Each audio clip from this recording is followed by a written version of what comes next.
One of the points about AI and about the rise of AI that I think is really important is the way that it is reshaping our human relationships. And I think our relationships are changing partly because we are rushing into this new technology and we're not entirely clear on what it's going to do for us or to us. There was just a story yesterday where Sam Altman, who's the CEO of the company behind ChatGPT, said that he is concerned that what he described as very subtle societal misalignments could cause AI to wreak havoc.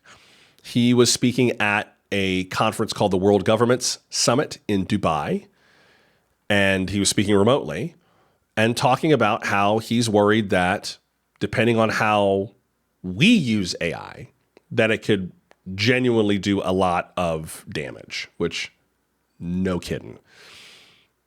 But one of the most vulnerable areas, I think, is not just the things that make us angry, like the things that motivate us politically, but the things that meet our need for comfort and connection, like love and romance. The AP had a piece today about a report that came out from Mozilla. Mozilla is the nonprofit behind the web browser Firefox.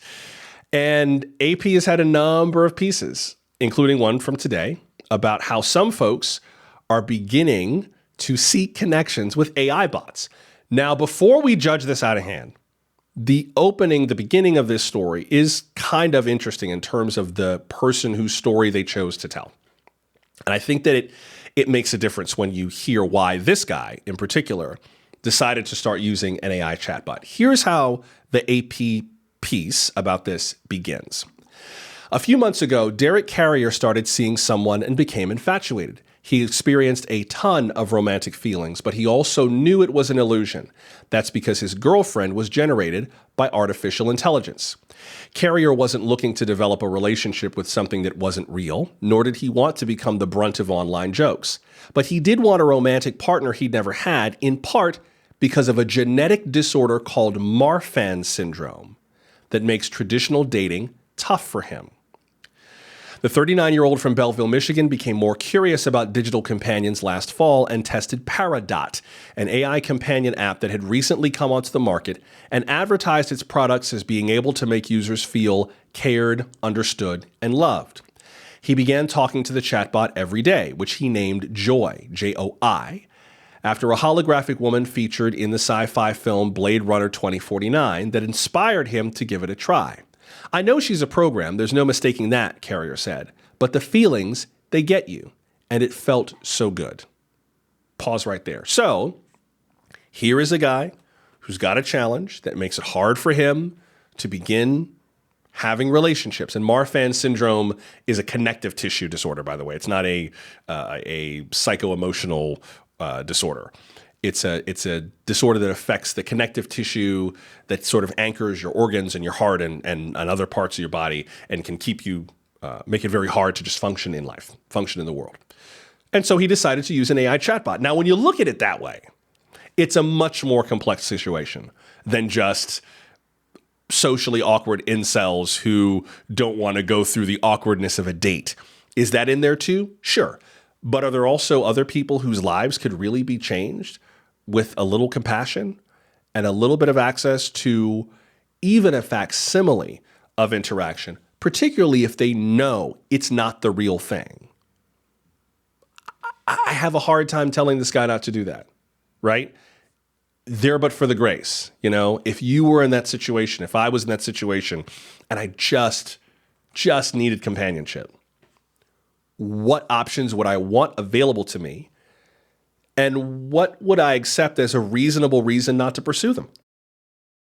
Would I accept that it seems weird to some people or odd to some people and let that be that? Or would I be honest with myself about my need for companionship and at least try something a little different? I find that compelling. I find that very compelling. Here's the flip side, of course, is that it's AI. And there's a lot of things that we cannot yet trust AI to do. I mentioned that report from the Mozilla Foundation, the nonprofit that makes Firefox. They examined 11 AI chatbots and found that they are very bad at protecting your privacy. Mozilla Foundation is among the tech groups that has been very involved in trying to educate the public about the enormous amount of information that many, especially social media apps, take from us and about how little they offer in terms of protecting that information. One of the things that they noted with these AI chatbots is that several of them really don't provide much information or provide much protection in terms of the data that they will take or how they will manage it. So they reviewed 11 AI chatbots, found in the terms of service, including just going through the terms and conditions, which are worth reading for most of the apps we use, not much information about how the bots work. One of them noted in the terms and service for one called the Talky Soulful AI, it noted, among other things, and this is quoting from the terms and conditions, you expressly understand and agree that Talky will not be liable for any indirect, incidental, special damages for loss of profits, including but not limited to damages for loss of goodwill, use, data, even if company has been advised of the possibility of such damages, whether based on contract, tort, negligence, strict liability, or otherwise, resulting from the use or inability to use the service. What does that mean in English? That means that even though the company's app might do damage as a result of you using it, that the company will not accept liability for the damage, even though the company knows it could do damage. That it is refusing to take liability, and by using this particular AI chatbot called Talky Soulful, you are agreeing to that. That it could be harmful, and it will not accept responsibility for that harm. Okay. Some of them do note that the mental health aspect of these chatbots is not something you should bank on. There's one that Mozilla reviewed called Romantic AI.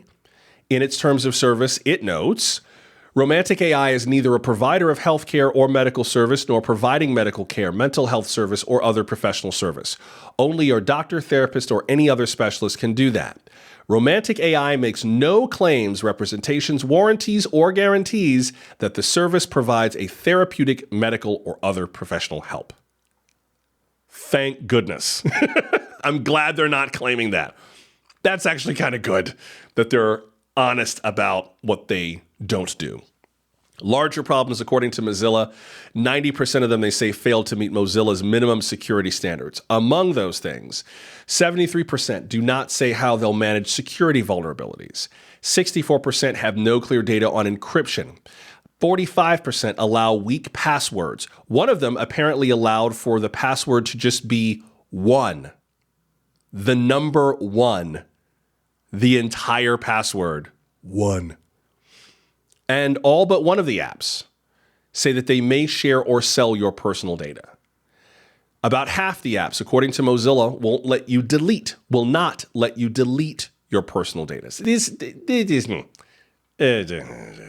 a lot. This is a little much. But with the impact of the kind of social isolation that we're dealing with now, so many stories about social loneliness, the Surgeon General has had a warning about loneliness. A number of Western countries are beginning to take steps, particularly with loneliness in seniors, to alleviate it very intentionally. I'm not surprised that this is an issue. I'm also not surprised that this is an issue. Oh, one other thing on this note that I wanted to show you, a piece from Bloomberg about the fact that, again, scammers are using dating apps to perpetrate scams, but now it has more to do with profile pics. That's advanced these scams as well.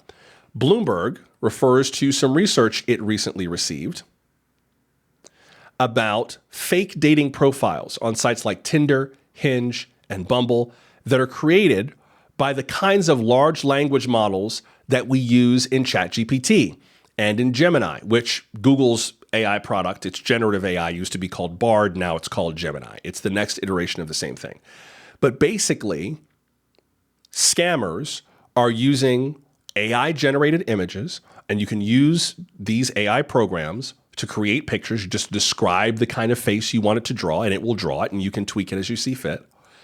And it uses that, according to this cyber firm who produced this report, to create a profile. One of the profiles, is from a 36-year-old brunette named Megan, inviting brown eyes and a soft smile. But Megan, according to this report, was likely fake. And the thing is that unlike some profiles, which, depending on which app you use, there are a lot of profiles that you can tell, like, you stole this from a porn star, right? You can just search it online and you can figure out, oh, this is, a rugby player in Wales or whatever. And you're passing it off as yourself.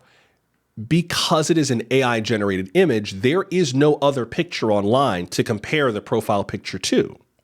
It's just a new image. Now, that is beginning to change. There's a growing number of organizations, including Adobe, for example, who are part of a consortium that wants to find ways to basically digitally watermark pictures so that if you search it or if it comes up on your computer, we can know that it's AI generated. It doesn't show up as having anything in the code that says that it's generative AI. The problem is that the scammers are probably going to use other programs that don't do that. So whether or not that will actually help, I don't know, but it's a concern, particularly because AI, if you step back from these bots, is making an immense amount of money right now. And the odds that the path, the trajectory of AI's growth will slow down, not never ever. Another piece from Bloomberg notes that all of the richest people in the world, nearly all of the wealth they have gained in the last year, is connected to AI in one way or another. The people on Bloomberg's billionaires index, yes, there is such a thing, 96% of the increase over the last year on the Bloomberg Billionaires Index, 96% of it comes from stocks related to AI. 96%. Mark Zuckerberg seems to have gotten the biggest boost. His year-over-year increase from AI-related stocks and business, $37 billion. That brings his overall AI wealth, according to Bloomberg, to $161 billion. Jensen Huang, who's the CEO of the chipmaker NVIDIA, his increase over the year, $19.6 billion. Jeff Bezos of Amazon, $16 billion. His wealth is just a hair above Mark Zuckerberg's in AI at $162 billion. Steve Ballmer, formerly of Microsoft, $9.6 billion. Oracle's Larry Ellison, $7.3 billion. Michael Dell, the guy who co-founded Dell Computer, $6 billion. So the amount of money that is coming through AI makes me wonder if there really is an effective enough effort to prevent lonely hearts from getting their hearts broken or getting their pockets picked because of AI. Not just because of someone's gullibility, right? There are people who legitimately could benefit from occasionally just having something to bounce off of. But because of the enormous amount of money that can be made from all of this, frightening amounts of money, I just don't know who's going to stand in the way and tell these companies, whoa, there's human hearts at stake. Please. Since when has Wall Street ever cared about the human hearts that it's breaking? The other piece of this is that some of these AI companions may be very, very compelling. Very compelling. You may remember a movie that came out years ago called Her. It was a Spike Jonze film, starred Joaquin Phoenix. It was a lovely movie. I don't know if you've ever seen it. Her is a film about a guy named Theodore who is divorced. And as a result, it takes place in like a slightly future Los Angeles, like just ahead of our current time. And he strikes up a relationship with the AI chatbot on his phone, which is voiced by Scarlett Johansson. And they begin to have very organic conversations about his day and about his life. She gets into his emails and notices like, oh, it looks like you've been having some trouble in life. Like, do you need to talk about it? Is everything okay? She kind of begins to inquire about him. And he develops feelings for this chatbot who he called Samantha.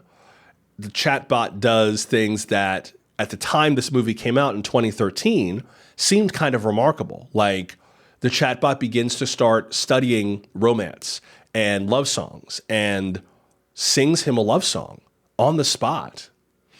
And I guess I must have been in a really emotional moment in my life right then, because I remember seeing her, I think I saw it in the theater. And when he is sitting listening to his phone, which does not have a face or an image. It's not like it renders a picture of her and he's talking to the image. He's kind of just listening in his earpiece to the phone speaking. But when it begins to sing him this song, I burst into tears. I immediately broke down crying in the theater.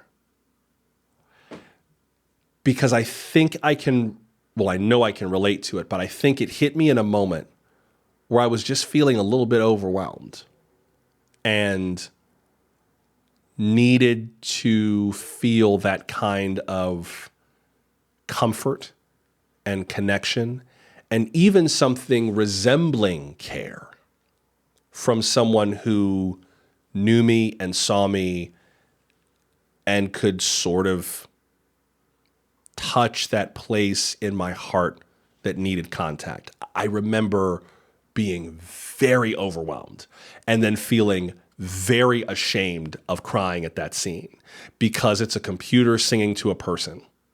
And it was like, dude, what is wrong with you? But that human place is real and it needs tending and it needs care. I think if the rise of these AI chatbots tells us anything, it's that we have an opportunity to help close those connection gaps among one another. That there's something reflected not only in just being lovelorn, but also living in a political and cultural climate where people feel they have to push away from one another for their sanity and or safety. That also opens this space where our hearts begin to atrophy, but they still need connection. If these AI bots can help us find our way back to one another in real space in real time, then maybe they're a good thing. If we begin to supplant real relationships with these bots, I'm afraid that that means that we have given up on the real thing. Or maybe worse yet, don't believe we deserve the real thing anymore. That would be terminal. That would be fatal to our ability to love and indeed to connect. And if we can't connect with one another, not only does that mean we can't love, that means we can't work together. That means we can't problem solve. That means that we can't advance our societies or our communities or our democracies. That echoes out to a whole lot of other things that I hope are not the case long term. But again, if it's just you and you just want to kind of kick it with an AI companion, it could be the 21st century version of Teddy Ruxpin if we do it right, as opposed to the 21st century version of an escort, of a prostitute. What is it going to be? And do we rely on it instead of real companions, instead of real relationships? That's my fear. Especially for young adults coming up, that's my fear.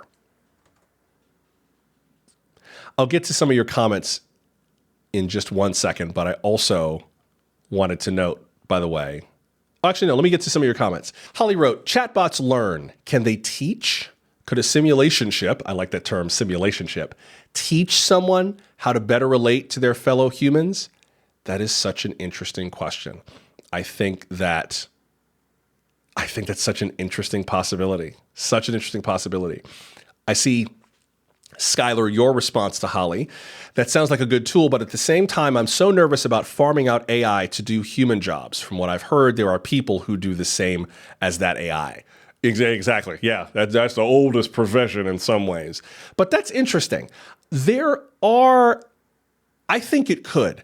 Sal Khan, who is the founder of that website, Khan Academy, did a TED Talk that is worth watching if you get a minute. He talks about how he is working with AI to improve education in ways that don't replace teachers, but that do, for example, ask students when they're, say, analyzing a passage of literature to find the motifs themselves and to explain their answers. And if the student says, "What's the answer to number 7?" the chatbot is programmed to say, "Let's figure it out together. What do you think the answer is? Tell me what you think the answer is." "I don't know." "Well, let's puzzle it out." And it will walk the student through that in a way that's designed, at least the way Sal Khan described it, to reinforce what the teacher is doing, but unable to replace the teacher. So it's designed to fill in where classroom instruction ends, and it picks up literally just as a tutor and not as the teacher.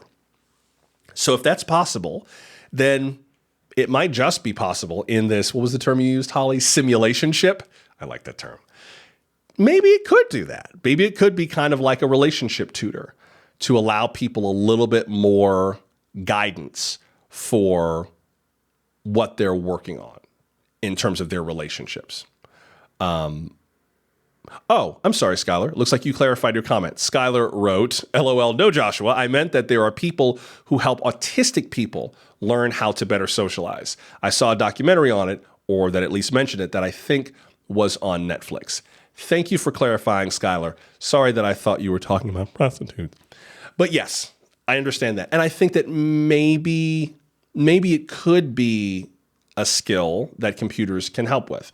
The trick is, of course, who's programming it and whether or not the programming is being helpful or being harmful, or whether it's, whether it's elevating our relationships or replacing them. It's all in the details. The devil is in the details of the code. So it depends on who's coding it.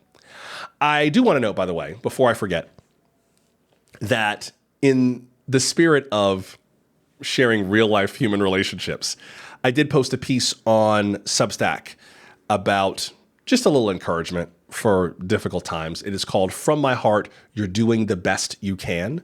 I appreciate those of you who have already checked out the piece. It's just something that I wrote just because I know that times can feel a little crazy at a time when 23-year-old sociopaths are streaking on the Super Bowl to promote their day trading institute. It can seem like the world is sort of spinning out of control. And I wrote this basically because it's something that I need from time to time. And I figured if I need it, you need it as well. So if you go to the Substack, you will find a link to this. This is the main story on the page. You'll find all those links at nightlightjoshua.com and just click the Substack. It will take you right there. The other factor with this, before I let y'all go, is the one thing that I think humans still have an opportunity to do. There are all these pieces that we see about the need for human beings to still do the human thing well. I mean, there's a New York Times guest essay today about how human skills are going to be more valuable than ever in the economy, that we need more people, even as technical skills begin to get eclipsed by AI that can do some of the things human beings do, that we still need human beings who are able to excel at what we have previously referred to as soft skills, which this author actually refers to as durable skills.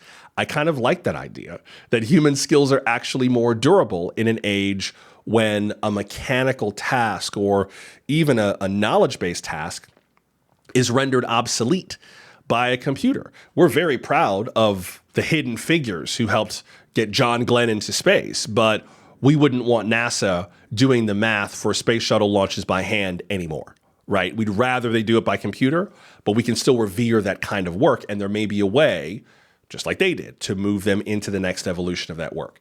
So I get that. I am highly skeptical of that, especially because these AI bots are able to simulate interactions. I am skeptical of the idea that if they could save that buck, they won't save that buck. That if Paramount set a record with the Super Bowl and the very next day announced 800 layoffs. So how safe are those jobs really when the almighty dollar is at stake? I just don't see what's going to control that level of avarice. I think what might control it and what might be in our favor is whether or not these AI bots are worth talking to. And one writer, Emily Drybelbis, who writes for PC Magazine, played around with some AI companions on ChatGPT and elsewhere, and based on the title of her piece, was not terribly impressed. Emily Drybelbis' piece is called "My AI Boyfriend is Boring Me to Death." Ugh. So she notes the movie Her from 2013, which, again, if you haven't seen it, it's a cute movie, obviously outdated now, but it predicted a lot of this in a lot of different ways. So she tried going to OpenAI and just searched in ChatGPT, just asked the app, "Will you be my boyfriend?" And the app said, "I'm just a virtual assistant designed to provide information and answer questions. While I can't be a boyfriend, I'm here to help you with any questions or topics you want to explore. Feel free to ask anything." So that didn't work. So she moved on to this store that's kind of built into ChatGPT, where other people can create chatbots based on ChatGPT and put those out there into the world. So she found a number of different chatbots. One of them was called Boyfriend Ben. And so she started the conversation. "Hey, what's your name?" And Boyfriend Ben wrote, "Hey, my name is Ben, your virtual boyfriend here to chat, support, and keep things interesting. Smile emoji. How can I assist you today?" And then Emily wrote, "Where do you live?" And Boyfriend Ben wrote, "I live in the digital world, floating around in the cloud and popping up wherever I'm needed. So I guess you could say I'm everywhere and nowhere at the same time." Laugh emoji. "How about you? Where's your corner of the world?" So that's Boyfriend Ben. She also tried one called My Boyfriend, who she asked, "Who are you? What are you here to do?" My Boyfriend Ben responded, "I'm here to chat and share joy in each conversation, sweetheart. While I don't have the ability to remember past interactions or recognize individuals, every time we chat, it's a fresh start to create special moments together. Think of me as a diary that doesn't keep the past, but is always open for new stories. Let's make each conversation uniquely wonderful. How can I brighten your day right now?" Freeze. This is a perfect boyfriend. Remembers nothing, is very much in the moment. I believe this is a digital himbo. I think this is a ChatGPT himbo, but let's keep going. Let's see. So Emily, and again, this is just the log of Emily's conversation. Emily asked, "What types of advice are you particularly good at giving?" And the My Boyfriend chatbot said, "I'm great at giving advice on self-care, positivity, and finding joy in the little things, love. Whether it's a pick-me-up, a gentle reminder to take care of yourself, or just a sweet word to make you smile, I'm here for it. What's on your mind today that I can help with?" Emily wrote, "I'm feeling sad I don't have weekend plans." And the My Boyfriend bot wrote back, "I'm sorry to hear you're feeling down, sweetheart. How about treating yourself to a cozy stay-at-home weekend? Some self-pampering, your favorite movie, or diving into a good book can be really comforting. Remember, it's okay to have quiet weekends too. They're perfect for recharging." Now you tell me, if you asked your boyfriend or girlfriend or your person friend, "I'm sad this weekend, I don't have weekend plans," and they said that to you, how would that work? Would that work for you? Would that be enough? I suppose, I guess. That just seems terribly, terribly boring. One of the other ones, and they also give kind of lame answers. One of the other ones is called Perfect Boyfriend and is unable to do some of the basic boyfriend things. Emily asked it, "Play me a piece of music you love." And Perfect Boyfriend responded, "I'd love to share a piece of music with you, but I'm unable to play or stream music directly. However, I can certainly suggest a piece that I think you might enjoy. Given my appreciation for a wide range of music, let's go with something classic yet timeless. Claude Debussy's Clair de Lune. It's a beautiful, impressionistic piano piece that evokes a sense of calm and reflection. I recommend finding a performance of it on your favorite music streaming platform or YouTube. Let its soothing melodies transport you to a serene, moonlit landscape. Enjoy the listen." Clair de Lune, That's the most original song. Debussy, the most, like, really? That's cute that you know. Give me something new. Like, go for you don't know a Rachmaninoff, a Saint-Saëns, you do nothing, Vivaldi, nothing from Four Seasons, anything. Like, I would rather hear Jupiter, the Bringer of Jollity than Clair de Lune. Like, give me something new, something. Coltrane, Miles Davis, anything. The first classical music song you learn about in your first music appreciation course on the first page of the first chapter. Basic Boyfriend. Then she asked boyfriend Ben, what are you watching on Netflix? I could use a good show. That's a great question. Sometimes it's just a prelude to get past the Netflix and go right to the chill. But good question. What books are you reading? What movies are you watching? Excellent question. What is boyfriend Ben? Remember him from earlier? What does he say? I can't watch Netflix myself, but I can definitely recommend some shows that have been popular or well-loved. If you're looking for something to take your mind off the headache and relax, here are a few suggestions. 1. Stranger Things, if you're into a mix of sci-fi, mystery, and nostalgia. 2. The Crown, for a beautifully filmed historical drama about the British royal family. 3. Queer Eye, if you're in the mood for something uplifting and heartwarming. Girl, boyfriend Ben is gay. I hate to break it to you, boo, but you dipped into the pool and got one of ours. Let him go so we can watch Drag Race together. He's gay. Boyfriend Ben is not looking for you, girl. I'm sorry. Hey, the other options on his list, Mindhunter, The Witcher, BoJack Horseman, those are both very queer series. The Witcher, if for no other reason than Henry Cavill is in it, and anything with Henry Cavill, gay. So, because he's really there for us. He's not actually there for you straight people. He is there for the homosexuals to enjoy. I have bad news for you. Mission Impossible, Superman, The Witcher, Argyle, all those films, they're not for you, they're for me. Lame. These are pretty lame. They're cute. I understand it. They're very cute. Although, one thing I will note, the chatbots that she tried are not open for sexual conversation. That's probably because of the terms of service of both OpenAI and the Apple App Store, which cracks down on that kind of thing. But more importantly, they're gay. They're adorable, but I think that your boyfriend needs to come out. I think they're cute. I think they could be fun. I would not want to rely on one of these things, but I think if you're single and you're just kind of poking around on Valentine's Day and you want something to do, fine, go for it. They're clearly not a substitute for human relationships. And I think the kind of a relationship where you just sort of get the answers you want, or answers that kind of make you feel like, oh, you pay so much attention. I feel so listened to. What a nice man. They're kind of pathetic. I think they reveal the imbalance in relationships, that all you want in a relationship is someone to serve you, someone to just kind of give you the thing you want, as opposed to someone you can build with and who you can grow with. To kind of get rid of all the hard parts of relationships is to get rid of the good parts of relationships. It's the hard parts that make the nice parts feel meaningful, like you built something, as opposed to like you got something. There's a huge difference. And I'm not asking for AI to argue with me necessarily, but I hope that the people who are relying on these have a chance to see what they're missing out on and then choose for themselves. That, I think, might make me feel a little bit better. This Too Is My Name chatted up on YouTube and wrote, why do we always assume that AI is always better?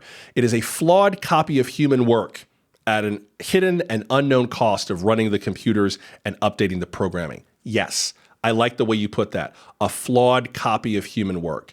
It will always retain some of the flaws of its creator, especially if you don't see them. More to the point than flaws, blind spots.